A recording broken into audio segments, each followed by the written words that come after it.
¿Qué es la religión objetiva y qué es la religión subjetiva? Bueno, lo primero que tendríamos que definir es qué significa ser objetivo y qué significa ser subjetivo. Entonces, lo subjetivo es lo que se fundamenta en los sentimientos personales, mientras que lo objetivo es lo que se basa en los hechos y en la lógica.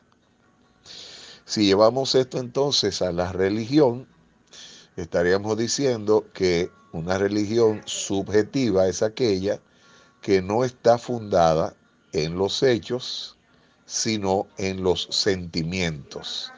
En otras palabras, es cómo las personas toman entonces la religión, sus enseñanzas, sus doctrinas, sin pasarla por los procedimientos como es la teología y sus reglas, como tenemos la hermenéutica, por ejemplo, ¿no? Para interpretar correctamente, porque la teología es la especie de ciencia de interpretación correcta de el pensamiento de Dios o de la religión. Entonces, obviamente, cuando nos basamos en lo subjetivo, entonces caemos en lo que viene a ser dogmáticamente vivir o interpretar la religión. ¿Y qué es el dogma? Precisamente es el nombre con que se puede calificar el individuo que vive la religión de manera impuesta, que no acepta cuestionamiento ni tampoco reflexiona. O sea, no hay lógica. Entonces, eso es subjetivo. Y lamentablemente, cuando el individuo toma la religión de manera dogmática, es basándose en sus sentimientos personales, o sea, desde su perspectiva personal, lo que llamamos que depende del cristal o de los sentimientos, la formación que cada persona tenga, va obviamente a experimentar las escrituras, la religión, ¿verdad? Sus reglas desde su perspectiva personal y no va a aceptar cuestionamiento, reflexión, sino que será un criterio impuesto. Por lo tanto, ahí hay lo que se llama la subjetividad. Y eso propiamente y por lógica va a llevar al error. Entonces, ¿qué es ser objetivo? Ser objetivo, entonces, dijimos que es basar nuestro criterio en los hechos y en la lógica.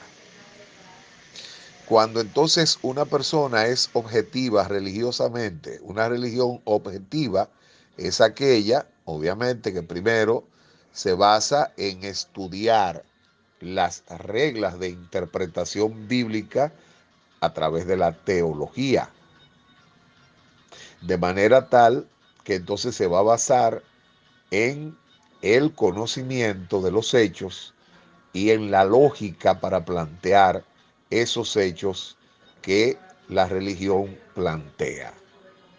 Si nos vamos a lo que es la religión verdadera, como es la Biblia, ¿verdad? Y el Dios de la Biblia, ¿cuál es la base de el Dios de la Biblia y de lo que plantea la Biblia? Bueno, que cada creyente está llamado a ser objetivo porque debe basar sus juicios en la justicia.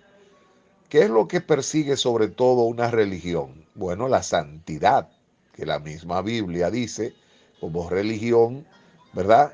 O como el libro o texto de la religión cristiana o judeo-cristiana, plantea que nosotros debemos ser pregoneros de justicia. Entonces aquí uno va a encontrar una clave desde analizar, por ejemplo, la manera objetiva con que fue escrita la Biblia. La Biblia puede ser interpretada desde dos perspectivas: dogmáticamente, que es la manera subjetiva, como ya dije, basada en imposición, sin reflexión y no aceptar cuestionamiento. ¿Por qué las personas llegan a tomar este método, que es el que más abunda, el dogmático? Bueno, porque no ven la Biblia como una crónica. Hay una gran diferencia cuando uno ve la Biblia como crónica y cuando toma la Biblia como un libro dogmático, o sea, de interpretación basada en lo subjetivo o en los sentimientos y emociones. Pero cuando uno ve la Biblia como crónica, como una historia que narra lo que son los hechos de la creación del hombre y toda su historia, entonces uno ve la Biblia como una crónica que enfoca la historia de la humanidad desde cuatro grandes eventos. El primero, la creación, que es lo perfecto. Lo segundo, que es la caída, el segundo suceso que narra y divide la historia, la Biblia, como ella enfoca a la humanidad. La caída, que es ya ese hombre imperfecto, esa creación contaminada, imperfecta. La primera fase de cómo la Biblia plantea la historia es basada en leyes ordinarias. Por eso dice que todo lo que Dios creó era bueno en gran manera, porque todo fue ordenado en base a leyes. ¿Qué son las leyes ordinarias? Es lo que se le llama naturalidad. La naturalidad es cuando las cosas son sanas o perfectas, buenas, porque están establecidas sobre leyes ordinarias. Y ordinarias quiere decir leyes que son universales. Entonces, la caída es cuando se rompen esas leyes. Ahí comienza esa vida subjetiva del ser humano, ya no basada en las leyes ordinarias. Entonces luego viene una tercera etapa, como la Biblia es como crónica, plantea la historia de la humanidad, que es la redención, con la venida de Cristo, que es de nuevo ese hombre perfecto. Pero fíjese que la perfección de Cristo es que Cristo viene a cumplir con toda justicia de nuevo. Ahí está, las leyes ordinarias. Fíjese que él plantea en San Mateo 5, versículo 18 al 20, y él dice: no piensen que yo he venido a abrogar la ley, sino que he venido a cumplirla, y ni una jota ni una tilde pasará de toda la ley hasta que todo se haya cumplido. De manera que con la llegada de Cristo, entonces comienza esa tercera etapa de la historia de la humanidad, como la narra la Biblia, que es la redención. Pero la redención se divide en dos fases. La primera fase, que es la de la justificación por gracia, y luego ese hombre que todavía permanece en él, esa tendencia hacia lo que la concupiscencia tiende, el designio de la concupiscencia es hacia el mal, o sea, hacia no actuar en base a las leyes ordinarias, sino a los sentimientos y emociones, que se llama concupiscencia.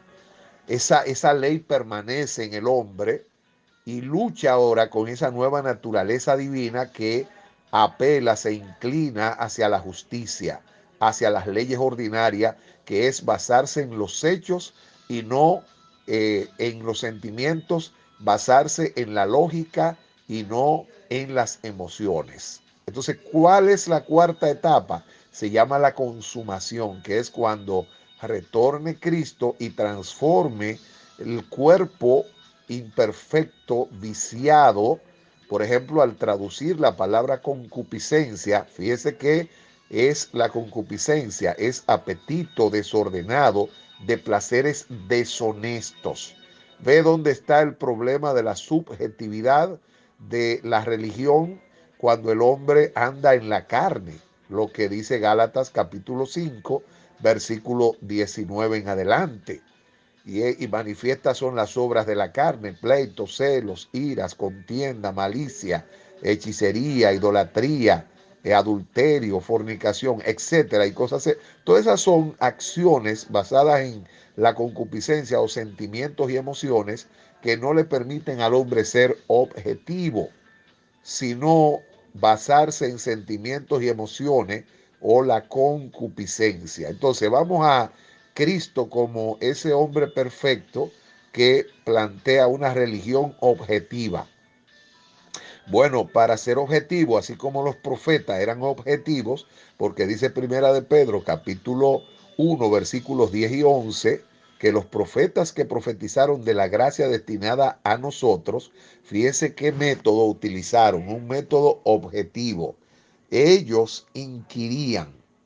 Inquirir es preguntar insistentemente una cosa antes de dar una opinión o dar un criterio sobre ella.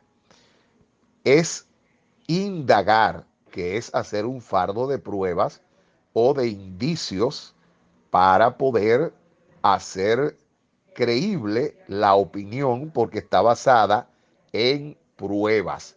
Y lo que es escudriñar, que es el método de los profetas para ser objetivos.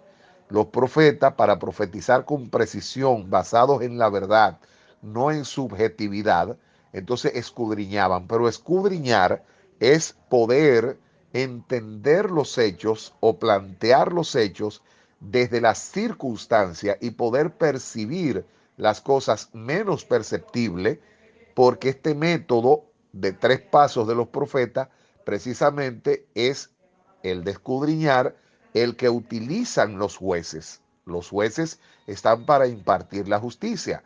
Entonces, para un juez tomar una decisión objetiva, no se basa ni siquiera en el análisis de los hechos per se, sino en la circunstancia como ocurre el hecho. Para poder ser justo, entonces, en base a ese análisis circunstanciado, la circunstancia tiene 3 elementos que van a permitirle a uno aproximarse a ser lo más objetivo para emitir un juicio de valores. Lograr dominar la circunstancia es dominar el lugar del hecho, el modo en que se llevó el hecho y en qué tiempo se planificó o se llevó a cabo el hecho. Entonces, esa circunstancia le permite al juez ser objetivo y tomar una de 3 decisiones: agravar la pena en base al hecho, eximir de pena en base a la circunstancia del hecho, o agravar la pena. Pero ¿en qué se basa el juez? Objetivamente en 3 elementos que forman la circunstancia. El cristiano y la religión que toma este método, entonces es una religión objetiva, porque eso es lo que demanda la Biblia. Cuando Cristo habló en San Mateo 5, en el verso 20, le dice a los discípulos y a los oyentes de ese sermón: si vuestra justicia, entonces cambie la palabra justicia, ¿en qué se basa la justicia? La forma de análisis circunstanciada. Si ustedes no aprenden a juzgarse, porque ¿qué juzgaban los fariseos? Apariencia. Un juez no juzga por apariencia del hecho, sino que debe ir al lugar del hecho. En el lugar del hecho debe recoger todas las pruebas, indicios, testigos y testimonios para determinar el modo en que ocurrió el hecho y el tiempo en que se llevó a cabo el hecho. Entonces eso le permite ver si hubo premeditación, si no hubo premeditación, si fue basado en pasión. Entonces eso le da los recursos circunstanciados para juzgar y ser objetivo.